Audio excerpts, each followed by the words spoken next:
Hello, this is Christian Guillen, and this is my assignment for week 4 on cigarette smoking and speaking to fellow employees. Tobacco is something that is directly or indirectly responsible for various conditions and diseases. Tobacco it comes in different forms, such as cigarettes, cigars, pipes, chew, otherwise known as dip, and it has been around for over 2,000 years. 2,000 years ago, tobacco began to be chewed and smoked during cultural or religious ceremonies and events. That was from the Cancer Council website. Moving on to our first slide. Um, Cigarette smoking contributes to a lot of different health risks. Smoking, like I said, is directly or indirectly responsible for various conditions and diseases. Some components of cigarette smoke are known as carcinogens, substances otherwise known as substances that cause cancer or faster the, further the growth of cancerous cells. That's from our textbook.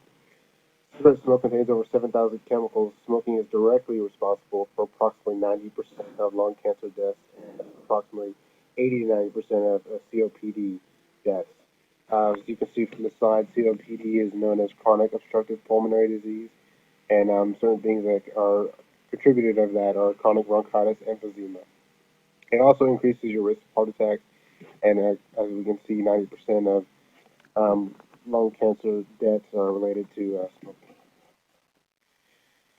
Cessation is defined as, from our dictionary, the factor or process of being brought to an end.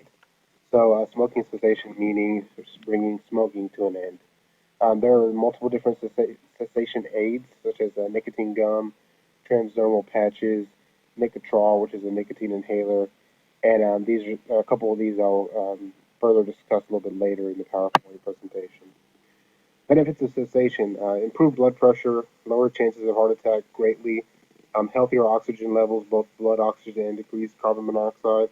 I say that because doing away with smoking does decrease the carbon monoxide in your body, and then of course the healthier oxygen helps the blood flow, and which of course contributes to improved blood pressure or lower blood pressure, and of course less fatigue. When people smoke, they seem to get fatigued a lot easier and quicker.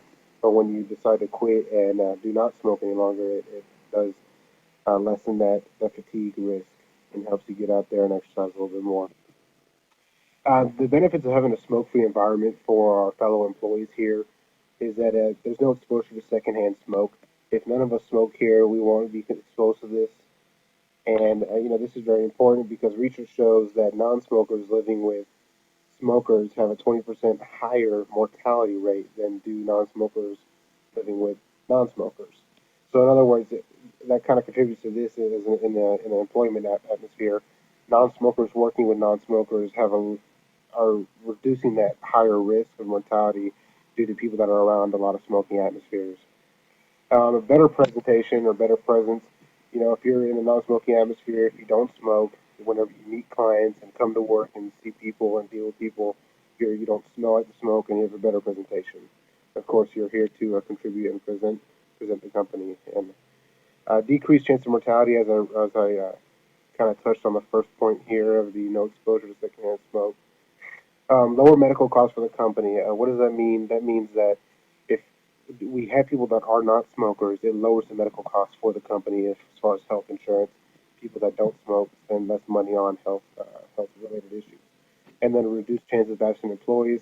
Some employees are absent due to lung issues and other health issues, and also this does contribute to people that are absent during smoke breaks. So without smoking, then we won't have any smoke breaks.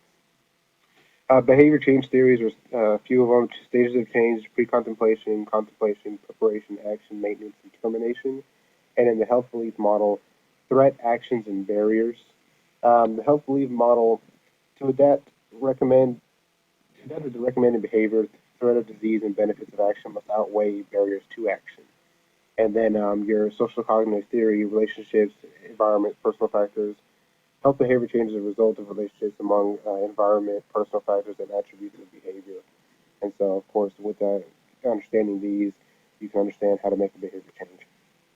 Role modeling kind of goes along with the benefits of a non-smoking atmosphere. The home benefits: when you don't smoke at home, your children see it, and your fellow friends and siblings perhaps see it, and coworkers and youth, if you don't smoke, your coworkers don't smoke, and they surround themselves by the same people.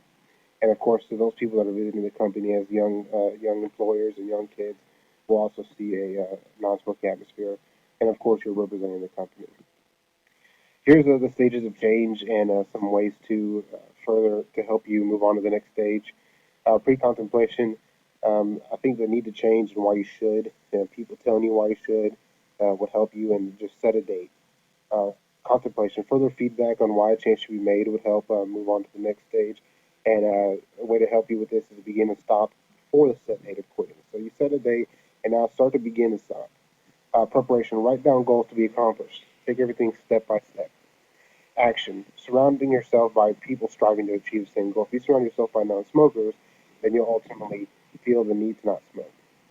Maintenance, continual of staying in these groups of people who are also stopping or who do not smoke at all. Stay busy, exercise, get out there, stay busy, and don't think about it. Do think about the road that you have paved for and how far you've come. Think about all the positive aspects of the new non-smoking lifestyle. Smoking cessation aids, as I said earlier, nicotine gum, low doses of nicotine, chewing gum that helps curb your craving, and it costs about 30 to 50 bucks. The initial cost of nicotine gum is $50, then it's a weekly fee of about $30 a week. This may sound outrageous, but if you think about how many packs of cigarettes you're smoking, let's say you smoke five to go to five packs a week, each about $5 a piece or $6 a piece, you're looking at about $30. Nicotrol, a very interesting one to me. It's an inhaler. It contains doses of nicotine similar to puffs on a cigarette. It simulates the act of smoking because a lot of people like the habit of smoking or that breathing in, breathing out sensation. But the cost is a little higher than nicotine gum. It can range from $50 to $150 depending on the insurance that you have, health insurance wise, and everything. These are just a couple of the aids. The other one, of course, is the patch.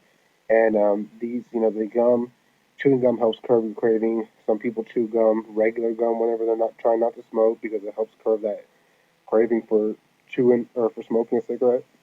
Some people chew on sunflower seeds. It's just something to help curb the craving. All right, and here's a list of my references, and to thank you all so much for attending my seminar. And I hope that we can make this workplace a smoke-free environment and a better environment for everybody.